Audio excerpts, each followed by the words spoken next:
آج سے کچھ سال پہلے کی بات ہے۔ سمیر نام کا ایک لڑکا ہوا کرتا تھا۔ کہتے ہیں کہ اس لڑکے پر کسی بری آتما کا سایہ ہو گیا تھا، جس کی وجہ سے وہ لڑکا بہت کم عمر میں ہی اس دنیا سے چلا گیا تھا۔ آخر سمیر پر وہ اثرات آئے کہاں سے، اور آخر اس لڑکے کے ساتھ ایسا کیا ہوا کہ اس کی جان ہی چلی گئی؟ اس کہانی میں ہم آگے اسی بات کو جانیں گے۔ آگے بڑھنے سے پہلے اس ویڈیو کو ضرور لائک اور چینل کو سبسکرائب کر لیں اور ویڈیو کو اپنے دوستوں کے ساتھ شیئر کریں۔ تو چلیے جانتے ہیں کہ ایسا کیا ہوا تھا جس سے سمیر کی جان ہی چلی گئی۔ میرا نام کریم ہے، میں سمیر کا والد ہوں۔ میرے گھر کے پیچھے ایک بہت پرانا قبرستان ہے جو انگریزوں کے زمانے میں بنایا گیا تھا، جس میں آج بھی بہت سارے انگریزوں کی قبریں موجود ہیں۔ میرے گھر کے کمروں کی پیچھے کی ساری کھڑکیاں اسی قبرستان کی طرف کھلتی ہے، اور میرے گھر کی چھت سے بھی یہ بھیانک قبرستان صاف صاف نظر آتا ہے۔ سمیر کے کمرے کی کھڑکی بھی اسی قبرستان کی طرف کھلتی تھی۔ قبرستان کی خوفناک ہوائیں اس کے کمرے سے ہو کے گزرتی تھی۔ رات کے تقریباً 2:30 بج رہے ہوں گے۔ سمیر روز کی طرح پڑھائی کر رہا تھا۔ اس وقت کھڑکی کے باہر دور دور تک کسی کا نام و نشان نہیں تھا۔ قبرستان میں ایک عجیب سی خاموشی تھی۔ پرندے بے چینی میں ادھر سے ادھر اڑے جا رہے تھے۔ تبھی اچانک سے کتوں کے زور زور سے بھونکنے کی آوازیں آنے لگی، جیسے ان کتوں نے کسی بھوت کو دیکھ لیا ہو۔ سمیر ان آوازوں سے پریشان ہو کر اپنی کرسی سے اٹھا اور کھڑکی بند کرنے کے لیے آگے بڑھنے لگا، لیکن اسے اس بات کا ذرا سا بھی اندازہ نہیں تھا کہ اب جو منظر وہ اس کھڑکی کے باہر دیکھنے والا ہے وہ اس کی زندگی ہمیشہ کے لیے بدل کے رکھ دے گا۔ سمیر جب کھڑکی کے پاس پہنچا تو اس نے دیکھا کہ ایک عورت نے میلی کچیلی سی چادر اوڑھی ہوئی ہے، اور قبرستان کے سارے کتے اسی کو دیکھ کر بھونک رہے ہیں، اور وہ عورت بغیر ڈرے اس قبرستان کے اندر جا رہی ہے۔ سمیر نے جب اس عورت کو قبرستان میں جاتے ہوئے دیکھا تو اسے یہ جاننے کی خواہش ہوئی کہ آخر یہ عورت اتنی رات کو قبرستان میں جا کیوں رہی ہے۔ اس بات کو جاننے کے لیے سمیر اپنے گھر سے باہر نکلا اس عورت کا پیچھا کرنے کے لیے، لیکن سمیر کے گھر سے باہر آنے تک وہ عورت قبرستان کے اندر جا چکی تھی۔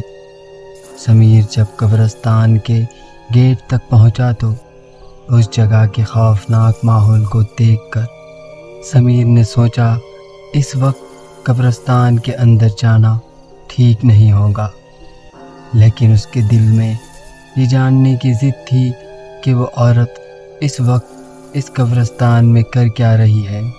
تو پھر بس وہی ہوا جس کا ڈر تھا۔ سمیر اس قبر تک پہنچ گیا جہاں وہ عورت بیٹھی ہوئی تھی۔ سمیر اب اس عورت کے بالکل پیچھے کھڑا ہوا تھا۔ سمیر نے اس عورت سے پوچھا کہ وہ کون ہے اور اتنے رات کو اس خوفناک قبرستان میں کیا کر رہی ہے۔ تبھی انسانی ہڈیوں کو چبا کر کھانے کی آوازیں آنے لگی، اور تبھی اس عورت نے بنا مڑے صرف اپنی گردن پیچھے کی طرف گھما لی۔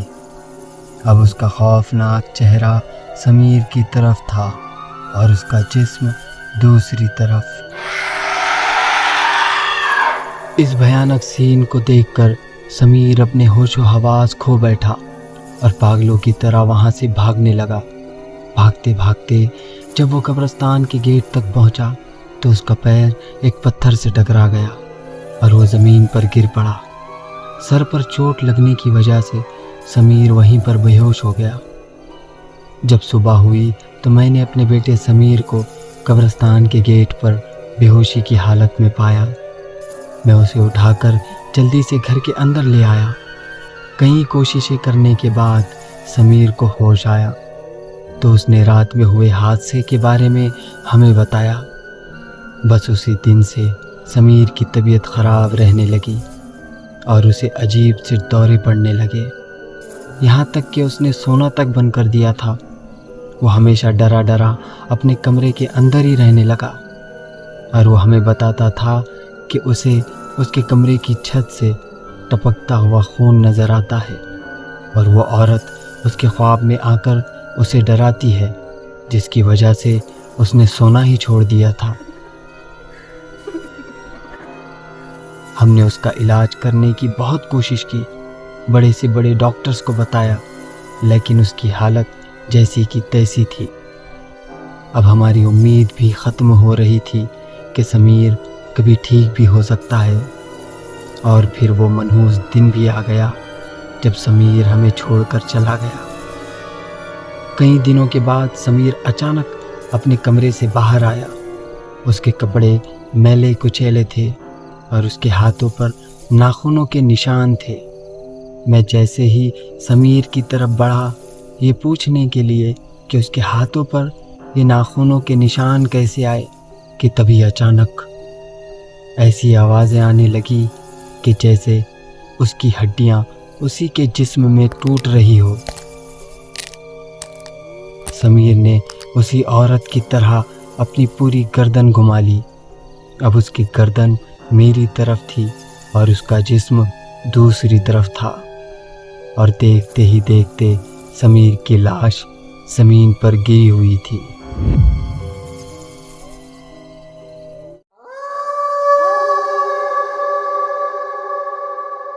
میرے گھر کے پاس ایک بہت پرانا پارک ہے، جس کے بارے میں کہا جاتا ہے کہ اس پارک کے ایک پرانے جھاڑ کے پاس جنات کا ایک پورا قبیلہ رہتا ہے۔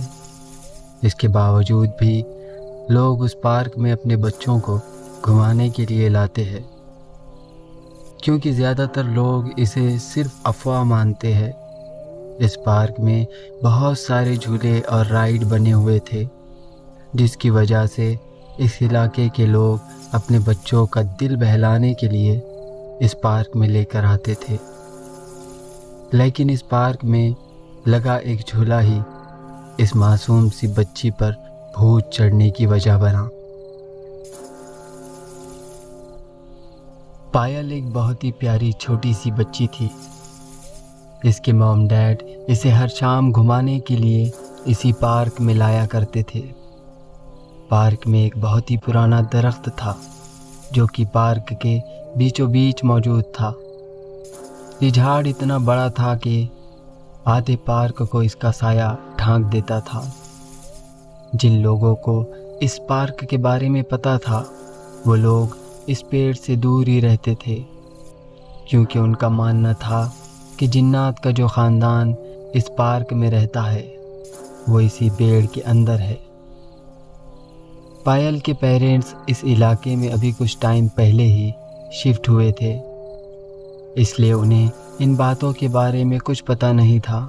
اس درخت پہ ایک بہت پرانا سا جھولا بھی لٹکا ہوا تھا جو ہمیشہ خالی رہتا تھا، کوئی بھی اس کے آس پاس بھی نہیں آتا جاتا تھا، کیونکہ لوگوں کا ماننا تھا کہ آدھی رات کے بعد یہ جھولا اپنے آپ ہی گھومنے لگتا تھا اور اس کے آس پاس سے چھوٹے چھوٹے بچوں کے کھیلنے کی آوازیں آتی تھی۔ کچھ لوگوں نے تو یہاں پر آدھی رات کو انجان چھوٹے بچوں کو کھیلتے ہوئے بھی دیکھا ہے۔ ایک بار پائل آدھی رات کو اچانک اپنے پیرنٹس سے پارک میں جانے کی ضد کرنے لگی۔ رات کے 2 بج رہے تھے۔ پائل کو اس کے پیرنٹس نے بہت سمجھایا لیکن وہ نہیں مانی۔ پائل ایک چھوٹی بچی تھی، اس لیے اس کے ضد کے آگے اس کے پیرنٹس مان گئے اور اسے پارک لے جانے کے لیے راضی ہو گئے۔ اس وقت پارک بالکل خالی تھا، وہاں ہر طرف ایک بھیانک سی خاموشی تھی۔ یہ لوگ ٹہلتے ٹہلتے اسی پرانے درخت کے پاس پہنچ گئے اور اپنی بیٹی پائل کو اسی درخت پہ لگے جھولے پر بیٹھا دیا۔ پائل اس جھولے پر کھیلنے لگ گئی اور یہ لوگ خود بھی ایک بینچ پر جا کر بیٹھ گئے اور آپس میں باتیں کرنے لگے۔ باتیں کرتے کرتے جب اچانک پائل کی ماں نے جب اپنی بیٹی کی طرف دیکھا تو اسے ایک اور بچی سفید کپڑوں میں وہاں کھڑی دکھائی دی، جو کہ پائل کے پیچھے کھڑے ہو کر اسے جھولا دے رہی تھی، اور پائل بھی اسے ہنس ہنس کر باتیں کر رہی تھی۔ پائل کی ماں نے جب اس سفید کپڑوں والی لڑکی کو وہاں دیکھا تو اسے بڑی حیرانی ہوئی۔ یہ دیکھنے کے لیے کہ آخر وہ بچی کون ہے، وہ اٹھ کر پائل کی طرف بڑھنے لگی۔ ان کے ذہن میں بس ایک ہی خیال تھا کہ رات کے 2 بج رہے ہیں، اس وقت یہاں کوئی اور موجود نہیں ہے، تو یہ چھوٹی بچی یہاں کہاں سے آئی؟ پائل کی ماں تھوڑا قریب ہی پہنچی تھی کہ وہ بچی درخت کے پیچھے چھپ گئی، اور جب وہ وہاں پہنچی اور انہوں نے درخت کے پیچھے دیکھا تو وہ بچی غائب ہو چکی تھی۔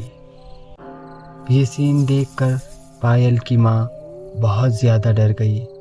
اس نے جھٹکے سے پائل کو اس جھولے سے اتارا اور اپنی گود میں اٹھا لیا اور تیزی سے اپنے ہسبینڈ کی طرف چلنے لگی۔ جب ان کا خوف سے لال ہوا چہرہ ان کے ہسبینڈ نے دیکھا تو گھبرا کر پوچھا، کیا ہوا؟ تم اتنا کیوں ڈری ہوئی ہو؟ تو انہوں نے جھاڑ کے پاس ہوا واقعہ سارا ڈیٹیل میں بتا دیا۔ وہ دونوں بھی بہت زیادہ ڈر گئے اور سیدھے وہاں سے اپنے گھر کی طرف آ گئے۔ وقت بیت گیا، لیکن اچانک کچھ دنوں کے بعد پائل کے کمرے سے بچوں کے کھیلنے کی آوازیں آنے لگ گئی، اور پھر کئی بار پائل کے پیرنٹس نے اسے اکیلے کسی سے باتیں کرتے دیکھا، لیکن انہیں وہاں کوئی نظر نہیں آتا تھا۔ اور جب وہ لوگ اپنی بیٹی سے پوچھتے کہ وہ کس سے باتیں کر رہی ہے تو وہ صرف اتنا ہی کہتی کہ یہ میرے نئے دوست ہیں، میرے ساتھ کھیلنے آئے ہیں۔ پائل کے پیرنٹس اب بہت ڈر گئے تھے، انہیں سمجھ نہیں آ رہا تھا کہ یہ سب کیا ہو رہا ہے، اور پھر انہوں نے ایک پیرانارمل انویسٹیگیٹر کو بلوایا، یہ دیکھنے کے لیے کیا سچ میں یہاں بھوت ہے۔ جب وہ انویسٹیگیٹر ان کے گھر آیا اور جب اس نے ہر طرح کی جانچ کر لی، تب اس نے بتایا کہ اس بچی پر پارک کے بھوتوں کا سایہ ہے، اور کیونکہ پائل ابھی چھوٹی بچی ہے اس لیے اس نے انہیں اپنے بہت زیادہ قریب کر لیا ہے، جس کی وجہ سے اب یہ ساری زندگی اس کا پیچھا نہیں چھوڑیں گے۔ پائل کے پیرنٹس نے بہت کوشش کی کہ وہ کسی طرح ٹھیک ہو جائے اور ان جنات سے ان کا پیچھا چھوٹ جائے۔